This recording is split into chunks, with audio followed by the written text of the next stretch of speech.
Itong documentary ninyo? Um, Kasi gusto kong ikwento yung storya ko for 40 years.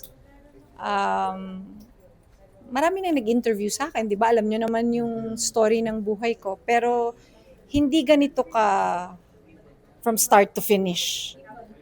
Parang wala pang ganito.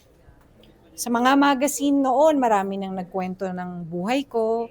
But like I said, bata pa ako noon eh. So hindi kompleto.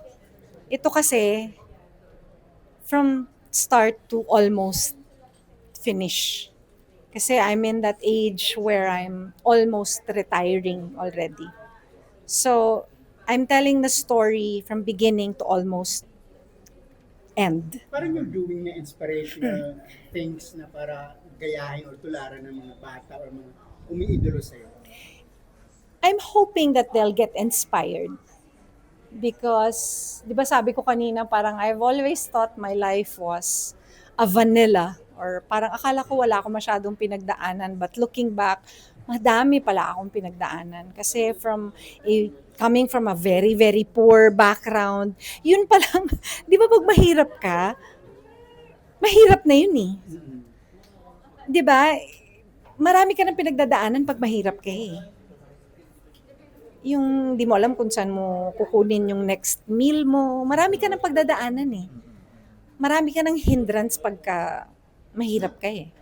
Kasi opportunities somehow hindi masyadong madami pag mahirap ka eh. Hindi ba? Correct. Hindi ko alam. Ganun eh. Mahirap naman sinabi mo, Miss Reggie. Ito ba yung parang wala ka ng next meal? Mahirap. Hindi mo alam kung saan mo kukunin yung next meal mo. Ganun kahirap. My father was a construction worker. Mahirap. As in, mahirap. As in, mahirap talaga. 5 kaming magkakapatid. Nasubukan mo na ba yung asin lang? Oo. Yung oil, yung mantika. Ito yung Oo. Yun ganun. Or sabaw na galing sa restaurant na binibili mo na $50. Ganun kahirap. At hindi ako nahihiya na ganun kahirap. Nakatira kami sa tabi ng basurahan. Ganun kahirap. Looking back, iniisip mo na pag magsumikap pa lang talaga, ay maabot mo. Hindi kayo susuko. Sumuko ka na ba dati? Hindi. It has never even parang the thought didn't even cross my mind. No. Miss Reg, ano lang mensahe nyo sa mga nakabili at nakakuha ng concert? Kasi ay ng ticket, kasi grabe pahirapan daw po. And mensahe nyo sa mga scalper? Good luck. Sa mga scalpers, good luck. Maraming salamat sa lahat ng nagpakahirap, pumila. Maraming salamat sa inyo. I am humbled.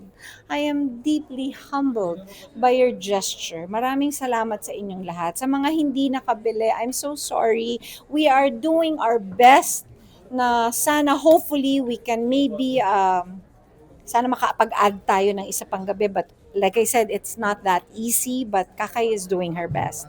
Sana maayos natin yung schedule, sana maayos natin yung schedule ng venue, pero yung isang bagay kasi na ayaw naming i-sacrifice is yung production, yung quality yung mapapanood ninyo, yun yung ayaw namin na i-sacrifice.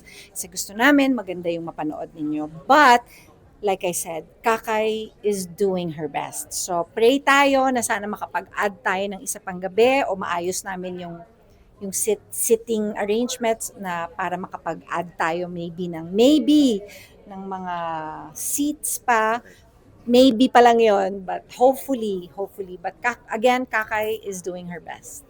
Thank you, Miss Reg. Thank you very much. Miss Reg, pwede